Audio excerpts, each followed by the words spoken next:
আসসালামু আলাইকুম। আজকে পল্লীবিদ্যুৎ থেকে গাজীপুরের উদ্দেশ্যে রওনা হব। আমাদের সাথে আছে 3টা R15, একটা ফ্রেজার আর হচ্ছে একটা সুজুকি। তো আমরা 5টা মোটরসাইকেল নিয়ে আজকে গাজীপুর উদ্দেশ্যে যাব।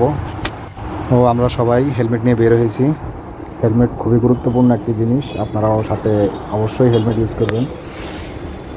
তো আমরা নবীনগর আছি এখন, নবীনগর ডিওএইচএসের সামনে। আজকে ঈদের তৃতীয় দিন, রাস্তাটা পুরাই স্বচ্ছ, পুরো একটি ফাঁকা রোড বললেই চলে।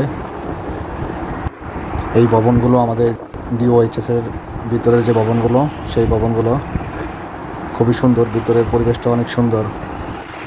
রাস্তা এরকম ফাঁকা থাকলে কার না ভালো লাগে বলেন। সম্পূর্ণ রাস্তা ফাঁকা, ঈদের তৃতীয় দিন বলে কথা, সেই জন্যই রাস্তাটা ফাঁকা। আমরা এখন ক্যান্টনমেন্টের পাশ দিয়ে রিটার্ন করে, বাবা ছেলেগুলো ভালো চালায়। ওরে বাবা, তুমিও টান নিছো। রাস্তা ফাঁকা থাকলে কার না টানতে মন চায়। সবাই ভালো চালায়, চালক হিসেবে সবাই ভালো।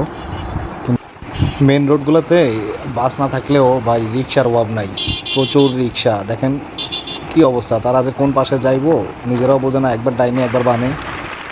আমরা নয়ারহাটের পাম্পে চলে আসছি। আমার জানা মতো এই পাম্পের তেলগুলো যথেষ্ট ভালো। আমি মোটামুটি এই পাম্প থেকেই তেল নেই সবসময়। আমি যতটুকু জানি তেলের পাম্পটা খুবই ভালো, মেঘনা পেট্রোলিয়াম লিমিটেড। আমরা এখান থেকে তেল নিয়ে আবার রওনা দিব ইনশাল্লাহ।